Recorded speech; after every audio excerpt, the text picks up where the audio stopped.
Olá, hoje eu estou aqui para apresentar e falar um pouco sobre como foi a trajetória da análise orgânica e também o ponto de vista abordado e os experimentos que eu fiz, além de mostrar os testes químicos e os testes físicos. Basicamente, o que seria a análise orgânica qualitativa? É basicamente uma série de experimentos e de testes, juntamente de não sei se pode dizer assim, mas uma marcha qualitativa de experimentos para determinação de uma amostra por solubilidade, que mais à frente eu vou explicar um pouco sobre, e que serve para basicamente identificar um grupo específico de compostos por meio da sua reatividade. Os objetivos dessa apresentação é basicamente a gente vai mostrar o quão importante ao decorrer dos experimentos, a gente vai ver quão importante é a análise orgânica e quão isso vai ser importante para um técnico, né, conseguir criar uma linha de raciocínio. Também vamos abordar e mostrar métodos de análise, como um que eu já até falei um pouco sobre a determinação de amostra por solubilidade. Perdão. Métodos de análise. E também vou discutir um pouco sobre os resultados obtidos e como eu cheguei a uma conclusão a partir deles. Pronto. Um dos métodos de análise, quer dizer, os métodos de análise utilizados físico e químico foi o teste de pH, a confirmação do ácido carboxílico por meio de testes químicos, e daí já deu para eu descartar muitas coisas e mais à frente eu vou falar sobre a detecção de fenol, sobretudo em posição orto, a análise de chama, que também deu para identificar boas características, o ponto de fusão e a cromatografia, onde esses dois últimos que eu citei foram definitivos, né? Pronto. A classificação de amostra por solubilidade é basicamente um processo que é capaz de você determinar a classe de possíveis reagentes por meio de alguns testes. E no meu caso foi o teste foi insolúvel em água, depois foi solúvel em NaOH e finalmente solúvel em bicarbonato. Isso deu para eu descartar muitos grupos e eu afunilei o grupo A1, que consiste em ácidos orgânicos fortes, e dentro deles tem ácido carboxílico, fenol e de cetonas ou cetonas. E mais à frente vocês vão ver que eu consegui descartar cetonas somente com um teste, e isso já deu para eu chegar em uma linha de raciocínio bem sólida. O teste de pH é um método, não é definitivo, mas dá para você, no final você consegue usar ele tanto para identificar a função, quer dizer, possivelmente a função, quanto para você se embasar, porque no final ocorreu que eu acabei ficando um pouco na dúvida do composto, porém eu olhei junto com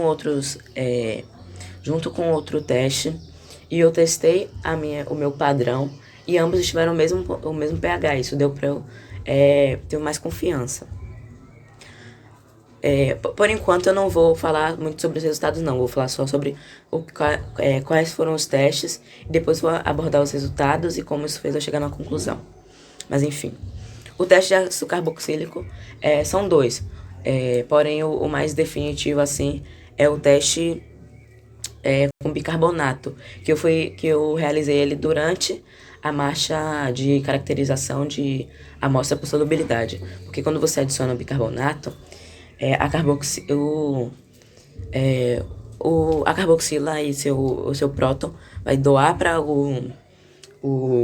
no caso, se for um ácido carboxílico, né? Ele vai ter a capacidade de doar esse próton para assim reagir e finalmente vai formar CO2, que vai ser visto no borbulhamento. Que no caso do fenol e da cetona não tem essa capacidade. O pK não é o suficiente para liberar esse H+. Pronto, o teste para fenol sobretudo em posição orto, foram dois. O teste para fenol é o com o cloreto de ferro e em posição que o cloreto de ferro é uma solução amarelada, porém quando eu adicionei ele, subitamente modificou para uma coloração roxo intenso. Que esse roxo intenso é importante, é um roxo intenso e que ele, além de intenso, ele permanece por muito tempo.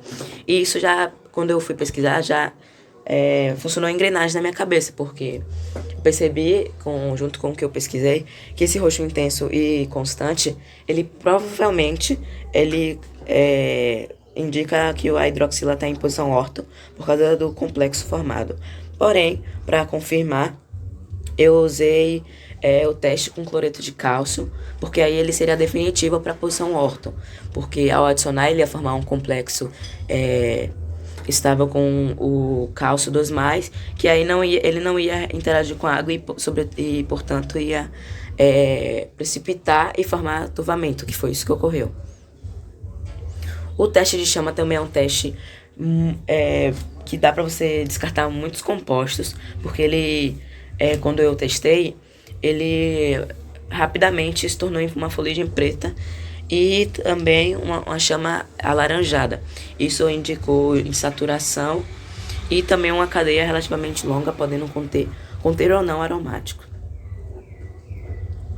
O ponto de fusão, ele também é outro teste bem definitivo, porque ele mostra uma faixa possível do seu composto. A gente sabe que cada composto, né, vai ter sua faixa, e isso diz muito sobre o que a gente está analisando. E também a cromatografia em camada delgada, que, como vocês podem ver aqui à esquerda, o RF foi bem parecido, apesar de ter demonstrado o estouro do solvente. Ele foi o teste que mais foi próximo do padrão, que o padrão ele tá, no caso como a imagem está deitada, à direita em cima, a parte de cima é o padrão e a parte de baixo é a minha amostra que eu acreditava ser o ácido salicílico. E deu pra ver que, apesar de ter uma certa diferenciação, no final o ponto é o mesmo. Ele tá demonstrando o mesmo ponto, que forma até, de certa forma, um formato oval, só que no mesmo ponto. Pronto, agora os resultados, porque eu só quis falar um pouco sobre como foi a minha linha de raciocínio. Agora eu vou mostrar os resultados obtidos após a análise. O composto identificado foi o ácido salicílico. E agora eu vou demonstrar por que eu cheguei nisso. Primeiro o teste foi o pH da amostra entre 2 e 3, que mais à frente eu pesquisei e também estava coerente. Porque eu acreditei que foi a função ácido carboxílico.